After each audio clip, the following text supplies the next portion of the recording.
Welcome to red pepper news TV. Sagar శ్రీశైలంలో విద్యుత్ ఉత్పత్తి నిలిపివేయాలి అన్న కేఆర్ఎంబీ.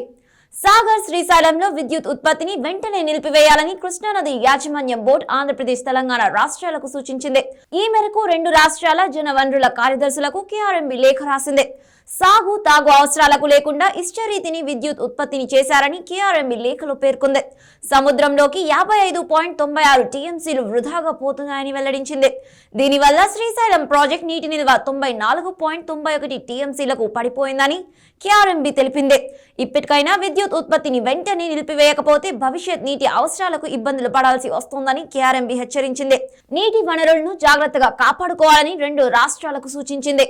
అనుమతులు లేకుండా విద్యుత్ ఉత్పత్తిని చేయొద్దని చెప్పింది. ఏపీ మండలి డిప్యూటీ చైర్పర్సన్ గా జకియా ఖానం శుక్రవారం నాడు ఎంపీ శాసన మండలి డిప్యూటీ చైర్మన్ ఎన్నిక జరగనుంది. ఈ నేపథ్యంలో ఈ పదవికి YCP MLC Zakia Khanam nomination దాఖలు చేశారు. దీంతో తొలిసారిగా మైనార్టీ మహిళకు మండలి డిప్యూటీ చైర్పర్సన్ పదవి దక్కనుంది. ఈ సందర్భంగా ప్రభుత్వ చీఫ్ విప్ శ్రీకాంత్ రెడ్డి మాట్లాడారు. జకియా ఖానంకు మండలి డిప్యూటీ చైర్పర్సన్ పదవి ఇవ్వడం హర్షదాయకమన్నారు. ఇక మైనార్టీ మహిళను ఎంపిక చేయడం ప్రభుత్వం తీసుకున్న కీలక నిర్ణయమని పేర్కొన్నారు. ఈ మేరకు సీఎం వైఎస్ జగన్ కు ఆయన కృతజ్ఞతలు తెలిపారు. ఈ విషయం ద్వారా మైనార్టీలపై సీఎం జగన్ కు ఉన్న ప్రేమ మరోసారి స్పష్టమైందని శ్రీకాంత్ రెడ్డి పేర్కొన్నారు. కాగా ఇటీవలే ఏపీ శాసన మండలి చైర్మన్ గా మోషన్ రాజు బాధ్యతలు చేపట్టిన సంగతి అందరికీ తెలిసిందే. రాజకీయాల్లో లేని తన భార్యను అవమానించారట విజయసాయిరెడ్డి విమర్శలు.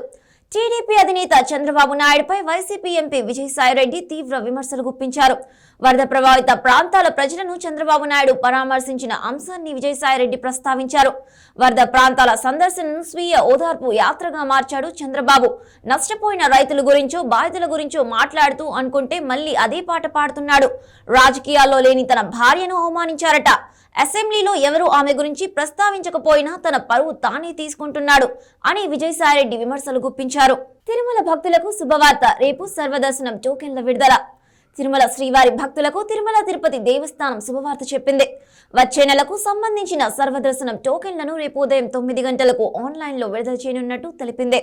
అలాగే తిరుమలలో వసతికి సంబంధించిన డిసెంబర్ కోటాను ఎల్లుండి ఉదయం 9 గంటలకు ఆన్లైన్లో విడుదల చేయనున్నట్టు పేర్కొంది. కరోనా నేపథ్యంలో సర్వదర్శనాన్ని నిలిపివేసిన టీటీడీ ఇటీవలే పునరుద్ధరించింది. సర్వదర్శనం టోకెన్లకు కూడా ఆన్లైన్ చేసి ప్రతి నెల నిర్దేశిత కోటా టోకెన్లను విడుదల చేస్తోంది. అయితే సర్వదర్శనానికి కూడా ఆన్లైన్ చేయడంపై భక్తుల నుంచి నిరసన వ్యక్తమవుతోంది. ఆన్లైన్లో జారీ చేస్తున్న టోకెన్లు క్షణాల్లో అయిపోవడంతో సామాన్య భక్తులకు టోకెన్లు అందకుండా పోతున్నాయన్న విమర్శలు ఉన్నాయి. వ్యాక్సిన్ వేయించుకున్న మాస్క్ ధరించాల్సిందే. WHO డైరెక్టర్ జనరల్ కరోనా మహమ్మారి ముగిసిపోయిందని, వ్యాక్సిన్ తీసుకున్న వారికి కరోనా వైరస్ సోకదని భావిస్తున్నారని WHO director general doctor Tedros Adhanom Ghebreyesus అన్నారు. కానీ అది తప్పని చెప్పారు. ఐరోపా అంతటా కోవిడ్-19 కేసులు పెరుగుతున్నాయని పేర్కొన్నారు. టీకా సంబంధం లేకుండా మాస్కులు ధరించాలని, భౌతిక దూరం పాటించాలని ప్రజలు కోరారు. వ్యాక్సిన్లు ప్రాణాలను కాపాడతాయి, తీవ్రమైన వ్యాధి మరణాల ప్రమాదాన్ని మాత్రమే తగ్గిస్తాయని WHO చీఫ్ పేర్కొన్నారు. మీరు టీకాలు వేసుకున్నప్పటికీ జాగ్రత్తలు తీసుకోవడం కొనసాగించాలని చెప్పారు.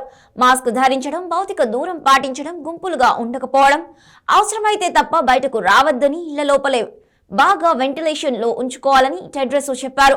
వ్యాక్సిన్ తీసుకోవడం వల్ల కోవిడ్-19 మహమ్మారిని రాదని తప్పుడు భద్రత భావం గురించి మేము ఆందోళన చెందుతున్నాము. టీకాలు ప్రాణాలను కాపాడతాయి, కానీ అవి కరోనాను పూర్తిగా అడ్డుకోవు అని టెడ్రోస్ అధనామ్ ఘెబ్రెయసస్ ట్వీట్ చేశారు. దక్షిణాఫ్రికా బొట్స్వానాలో వేగంగా వ్యాప్తి చెందుతున్న కోవిడ్-19 వేరియంట్ గురించి చర్చించడానికి WHO ఈ శుక్రవారం అత్యవసర సమావేశాన్ని ఏర్పాటు చేస్తోంది. అంతకుముందు బాటోనోలో 32 వేరియంట్లు ఉన్న కరోనా వైరస్ జాతి కనిపించడంపై UK శాస్త్రవేత్తలు హెచ్చరించారని UK మీడియా నివేదికలు తెలిపాయి. అన్ని ఇతర కోవిడ్-19 వేరియంట్ల కంటే స్ట్రెయిన్ స్పైక్ ప్రోటీన్లో ఎక్కువ మార్పులను కలిగి ఉందని రష్యన్ వార్తా సంస్థ నివేదించింది. దక్షిణాఫ్రికా national institute of infectious diseases కూడా దక్షిణాఫ్రికాలో కొత్త జాతి కనుగొన్నట్లు ధృవీకరించింది. విదేశాల్లో కరోనా కేసులు పెరుగుతుండటంతో భారత్ అప్రమత్తమైంది. యూరోప్, ఆఫ్రికా దేశాల నుండి వచ్చే ఫ్లయర్లను కఠినమైన స్క్రీనింగ్, టెస్టింగ్ చేయాలని నిర్ణయించింది. దీనికి సంబంధించిన రాష్ట్రాలు, కేంద్రపాలిత ప్రాంతాలకు కేంద్ర ఆరోగ్య కార్యదర్శి రాజేష్ భూషణ్ లేఖ రాశారు. డిసెంబర్ నుంచి సెట్స్ లో అడుగుపెట్టబోతున్న Prabhas. Pan India star Prabhas నటిస్తున్న మోస్ట్ అవైటెడ్ మూవీస్ లో ఒకటి ప్రాజెక్ట్ కే. ఈ మూవీ షూటింగ్ కోసం వచ్చే డిసెంబర్ నుంచి బల్క్ డేట్స్ ఇచ్చినట్టుగా తాజాగా సోషల్ మీడియాలో వార్తలు వస్తున్నాయి. నాగ్ అశ్విన్ దర్శకత్వంలో ఎంతో ప్రతిష్టాత్మకంగా రూపొందుతున్న ఈ పాన్ వరల్డ్ మూవీలో ప్రభాస్ సరసన బాలీవుడ్ స్టార్ హీరోయిన్ దీపికా పదుకోనె నటిస్తోంది. అలాగే బాలీవుడ్ మెగాస్టార్ అమితాబ్ బచ్చన్ కి కీలక పాత్ర పోషిస్తున్నారు. ఇప్పటికే ఈ మూవీ షూటింగ్ ప్రారంభమై చిన్న షెడ్యూల్ ను పూర్తి చేసుకుంది. ఇటీవలే ఆదిపురుష్ చిత్ర షూటింగ్ పూర్తి చేసుకున్న ప్రభాస్ ప్రస్తుతం KGF చిత్రాల దర్శకుడు ప్రశాంత్ నీల్ తెరకెక్కిస్తున్న భారీ యాక్షన్ ఎంటర్టైనర్ సలా మూవీ చిత్రీకరణలో పాల్గొంటున్నారు. ఈ క్రమంలోనే సైన్స్ ఫిక్షన్ కథనంతో తెరకెక్కుతున్న ప్రాజెక్ట్ కేలో జాయిన్ కానున్నాడట. ఇక ఈ సినిమాకు సీనియర్ దర్శకులు సంగీతం శ్రీనివాస్ క్రియేటివ్ హెడ్ గా వ్యవహరిస్తున్నారు. మిక్కీ జే మేయర్ సంగీత దర్శకుడు కాగా ప్రాజెక్ట్ కే అగ్ర నిర్మాణ సంస్థ వైజయంతి మూవీస్ లో నిర్మించబడుతున్న 50వ చిత్రం కావడం విశేషం. షాకింగ్ న్యూస్ చెప్పిన కేంద్రం. ఇరకాటంలో కేసీఆర్. ధాన్యం కొనుగోలు వివాదం, విభజన సమస్యలపై చర్చించేందుకు ఢిల్లీకి వెళ్లిన తెలంగాణ ముఖ్యమంత్రి కేసీఆర్ 3 రోజులు అక్కడే ఉండి ఎవరిని కలవకుండా వచ్చేసిన సంగతి తెలిసిందే. దీంతో కేసీఆర్ పై విపక్షాలు విమర్శలు గుప్పిస్తున్నాయి. కేసీఆర్ ఢిల్లీ పర్యటన తీరు పేరంటానికి వెళ్లొచ్చినట్టుగా ఉందంటూ విపక్ష నేతలు ఎద్దేవా చేస్తుండగా, మరోవైపు తాము మోదీ, అమిత్ షాతో సహా ఇతర కేంద్ర మంత్రుల అపాయింట్మెంట్ కోరినా ఇవ్వలేదని టీఆర్ఎస్ వర్గాలు చెబుతున్నాయి. మోదీ, ఇతర కేంద్ర మంత్రుల అపాయింట్మెంట్ ఇప్పట్లో దొరికేలా లేదని స్పష్టత రావడంతో కేసీఆర్ హైదరాబాద్ కు తిరిగొచ్చేశారని రాష్ట్ర ప్రభుత్వం వర్గాలు సైతం స్పష్టం చేస్తున్నాయి. ఈ క్రమంలోనే కేంద్ర ప్రభుత్వం వర్గాలు తెలంగాణ ప్రభుత్వాన్ని ఇరకాటంలో పెట్టే ప్రకటన చేశాయి. ప్రధానమంత్రి నరేంద్ర మోదీ, కేంద్ర హోంమంత్రి అమిత్ షాను కలవడానికి వీలుగా ఇటీవలే తెలంగాణ సీఎం కార్యాలయం లేదా ప్రభుత్వం నుంచి ఎలాంటి విజ్ఞప్తి రాలేదని కేంద్ర ప్రభుత్వం వర్గాలు గురువారం స్పష్టం చేశాయి. గత సెప్టెంబర్ 1వ తేదీన అపాయింట్మెంట్ కోసం విజ్ఞప్తి వచ్చిందని, దాంతో అదే నెల 3వ తేదీన అపాయింట్మెంట్ ఇవ్వడం, సీఎం కేసీఆర్ మోదీ, అమిత్ షాను కలవడం జరిగిందని తెలిపాయి. తాజాగా వారి అపాయింట్మెంట్ కోసం తెలంగాణ ప్రభుత్వం నుంచి ఎలాంటి విజ్ఞప్తి రాలేదని పేర్కొన్నాయి. నీటి పంపకాలు, వరి ధాన్యం కొనుగోలుపై కేంద్రంతో ఆమెతోమి తేల్చుకోవడానికి ఢిల్లీ వెళ్తామని, అవసరమైతే తాను ప్రధానిని కలుస్తామని గత శనివారం విలేకరుల సమావేశంలో చెప్పిన సీఎం కేసీఆర్ ఆదివారం మంత్రులు, అధికారులతో కలిసి ఢిల్లీకి వెళ్లిన సంగతి తెలిసిందే. 3 రోజుల పాటు అక్కడే ఉన్న కేసీఆర్ బుధవారం సాయంత్రం రాష్ట్రానికి తిరిగొచ్చేశారు. అయితే కేసీఆర్ 4 రోజుల పాటు ఢిల్లీలోనే ఉండి మోదీ, అమిత్ షాను అపాయింట్మెంట్ కోసం వేచి చూశారని, అయితే కేంద్ర ప్రభుత్వ వర్గాల నుంచి ఎలాంటి స్పందన లేకపోవడంతో చేసేదేమీ లేక తిరిగొచ్చారని టీఆర్ఎస్ వర్గాలు చెబుతున్నాయి. అయితే ఈ వ్యవహారంపై తాజాగా కేంద్ర ప్రభుత్వం చేసిన ప్రకటన రాష్ట్ర ప్రభుత్వాన్ని ఇరకాటంలో పడేసేలా ఉందని పలువురు వ్యాఖ్యానిస్తున్నారు. చంద్రబాబు చిల్బుల్ బాబా, లోకేష్ బ్యాటింగ్ బాబా, మంత్రి పేర్ని నాని సెటైర్లు. మాజీ ముఖ్యమంత్రి చంద్రబాబు నాయుడుపై మంత్రి పేర్ని నాని ఫైర్ అయ్యారు. ప్రజలు బాధలో ఉంటే రాజకీయ విమర్శలు చేస్తున్నారని మండిపడ్డారు. వరద బాధితులను పరామర్శించేందుకు వెళ్లి తనను ఓదార్చమంటాడు. చంద్రబాబు పరామర్శ యాత్ర చేస్తున్నారా లేదా రాజకీయ యాత్ర చేస్తున్నారా అని ప్రశ్నించారు.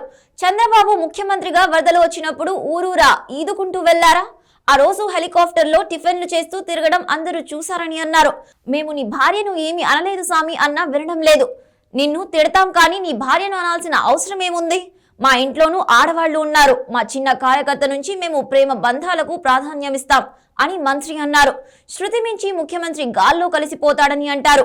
నీ కొడుకు వయసున్న ఓ వ్యక్తిని అలా మాట్లాడొచ్చా అని నిలదీశారు. నువ్వు మాత్రం ఎన్నేళ్లైనా బతకొచ్చా? చంద్రబాబు చిల్బుల్ బాబా, లోకేష్ బ్యాటింగ్ బాబా, వీళ్ళు 100 ఏళ్లు బతుకుతారు అని సెటైర్లు వేశారు. చంద్రబాబు సభ్య సమాజం ఏమనుకుంటారు అని ఇంకిత జ్ఞానం లేకుండా మాట్లాడుతున్నారని మంత్రి మండిపడ్డారు. ప్రతిపక్ష నేత హుందాగా వ్యవహరించాలని, ప్రజల సమస్యలు తెలుసుకుని ప్రభుత్వానికి చెప్పాలని అన్నారు. అంతేగాని బాధితుల వద్దకు రాజకీయ విమర్శలు తగదని హితవు పలికారు. ఇప్పుడు ప్రజలకు ఏం భోజనం పెడుతున్నారో అదే భోజనం అధికారులు తినమని సీఎం చెప్పారని అన్నారు. చంద్రబాబు ఇలానే ఉంటే ఇంకా ప్రజలు తెడ్డు కాల్చి వాతలు పెడతారన్నారు. కరీంనగర్లో ఘోర రోడ్డు ప్రమాదం, 4 దుర్మరణం, మృతుల్లో అన్నాదమ్ములు. కరీంనగర్ జిల్లాలో ఘోర రోడ్డు ప్రమాదం సంభవించింది. శుక్రవారం తెల్లవారుజామున మానకొండూరు పోలీస్ స్టేషన్ సమీపంలో జరిగిన ఈ దుర్ఘటనలో 4 వ్యక్తులు అక్కడికక్కడే ప్రాణాలు కోల్పోయారు. జ్యోతినగర్కు చెందిన కొందరు ఖమ్మంలోని బంధువుల ఇంట్లో దశదిన కర్మకు హాజరై తిరుగు ప్రయాణమయ్యారు. తెల్లవారుజామున వీరు కారు మానకొండూరు పోలీస్ స్టేషన్ సమీపంలో అదుపు తప్పి చెట్టును బలంగా ఢీకొంది. ఈ ఘటనలో డ్రైవర్ హిందూరి జలంధర్, కొప్పుల బాలాజీ, కొప్పుల శ్రీనివాసరావు, శ్రీరాజులుగా గుర్తించారు. ప్రమాదం జరిగిన వెంటనే మానకొండూరు పోలీస్ అక్కడికి చేరుకొని సహాయక చర్యలు చేపట్టారు. తీవ్రంగా గాయపడిన పెన్షల్ సుధాకర్ అనే వ్యక్తిని కరీంనగర్లోని ఓ ప్రైవేట్ ఆసుపత్రికి తరలించారు. మరణించే వారిలో కొప్పుల శ్రీనివాసరావు సిరిసిల్ల పంచాయతీ రాజ్ ఈఈగా పనిచేస్తుండగా, కొప్పుల బాలాజీ శ్రీధర్ అడ్వకేట్ గా ఉన్నారు. వీరిద్దరూ సొంత అన్నదమ్ములు కావడంతో ఆ కుటుంబంలో తీవ్ర విషాదం నెలకొంది. డ్రైవర్ నిద్రమత్తులో ఉండటం వల్లే ఈ ప్రమాదం జరిగినట్లు తెలుస్తోంది. జూనియర్ ఎన్టీఆర్ పై వర్ల రామయ్య సంచలన వ్యాఖ్యలు. నందమూరి హీరో జూనియర్ ఎన్టీఆర్ పై టీడీపీ నేత వర్ల రామయ్య సంచలన వ్యాఖ్యలు చేశారు. చంద్రబాబు కుటుంబానికి వైసీపీ నేతలు క్షమాపణలు చెప్పాలంటూ విజయవాడలో వర్ల రామయ్య దీక్ష చేపట్టారు. ఈ సందర్భంగా ఆయన మాట్లాడుతూ నారా భువనేశ్వరిపై కొడాలి నాని, వల్లభనేని వంశీ విమర్శలు చేస్తే ఎన్టీఆర్ స్పందించిన తీరు సరిగా లేదని వర్ల రామయ్య అభిప్రాయపడ్డారు. భువనేశ్వరి మేనల్లుడిగా ఎన్టీఆర్ విఫలమయ్యారని విమర్శించారు. మేనత్తను నోటికొచ్చినట్లు అంటే మేనల్లుడిగా ఆయన సరిగ్గా స్పందించలేదని రాష్ట్రం మొత్తం అనుకుంటుందని వర్ల రామయ్య తెలిపారు. సినిమాల కోసం కుటుంబాన్ని, నైతిక విలువల్ని వదులుకుంటారా అని వర్ల రామయ్య నిలదీశారు. వల్లభనేని వంశీ ఫోటోలు పెట్టినప్పుడు ఎన్టీఆర్ ఘాటుగా స్పందించి ఉంటే ఇంత జరిగేది కాదని వర్ల అన్నారు. బూతుల మంత్రి పేర్ని నానికి ఎన్టీఆర్ అంటే చాలా భయమని, అలాంటి వారిని కంట్రోల్ చేసే శక్తి ఆయనకే ఉందని చెప్పారు. పార్టీ కష్టాల్లో ఉన్నప్పుడు అండగా ఉన్న వాళ్లే టీడీపీ సభ్యులని వర్ల స్పష్టం చేశారు. మీ నాన్న బతుకుంటే ఇంకో రకంగా ఉండేది, సీతయ్య బతుకుంటే నేరుగా రంగంలోకి దిగేవాడు, రచ్చ చేసుండేవాడు. అలా మీరు ఎందుకు చేయలేకపోయారు? మీ నాన్నకు చెల్లెలు అయినప్పుడు మీకు అత్తే కదా, మీ మేనత్తను అంటే ఇలాగనే స్పందించేది అంటూ వర్ల రామయ్య నిలదీశారు. వర్ల రామయ్య వ్యాఖ్యలకు బుద్ధ వెంకన్న, నాగులు మీరా సమర్థించారు. జూనియర్ పై తమ మనసులో ఉందే వర్ల రామయ్య బయటకు పెట్టారన్నారు. జూనియర్ వ్యాఖ్యలు చూసి వైసీపీ నాయకులు ఏంటి జూనియర్ ఇలా మాట్లాడారు అని అనుకుంటున్నారని తెలిపారు. ప్రవచనాలు చెప్పినప్పుడు జూనియర్ ఎన్టీఆర్ సుభాషితులు పలికారని మండిపడ్డారు. ఒక వర్ల రామయ్య మనసులో మాటే కాదు, తెలుగు ప్రజల భావన అందరిది అంతే అని చెప్పుకొచ్చారు. మేనత్తపై వైసీపీ నాయకులు నీచమైన భాష మాట్లాడినా జూనియర్ స్పందించిన తీరు మాత్రం తమను బాధిస్తోందని అన్నారు. జూనియర్ ఎన్టీఆర్ అసలు నందమూరికి సంబంధించిన వ్యక్తిలా స్పందించలేదన్నారు. మామయ్య, అత్త అని అనుకోవడం కాదని, వారికి కష్టం వస్తే బయటికి వచ్చి మాట్లాడాలని బుద్ధ వెంకన్న, నాగులు మీరా అన్నారు. ఇంతటితో బులెటిన్ సమాప్తం. మా వీడియోస్ కనుక మీకు నచ్చినట్లయితే మా వీడియోస్ని లైక్ చేయండి, మీ ఫ్రెండ్స్తో షేర్ చేసుకోండి, అలాగే మీ అభిప్రాయాన్ని కామెంట్ చేయండి. అలాగే మా రెడ్ పెప్పర్ న్యూస్ని తప్పకుండా సబ్స్క్రైబ్ చేసుకోండి. పక్కన ఒక బెల్ ఐకాన్ ఉంటుంది, దాన్ని క్లిక్ చేసుకోండి. దానివల్ల మా వీడియోస్ మీకు నోటిఫికేషన్ ద్వారా వస్తాయి.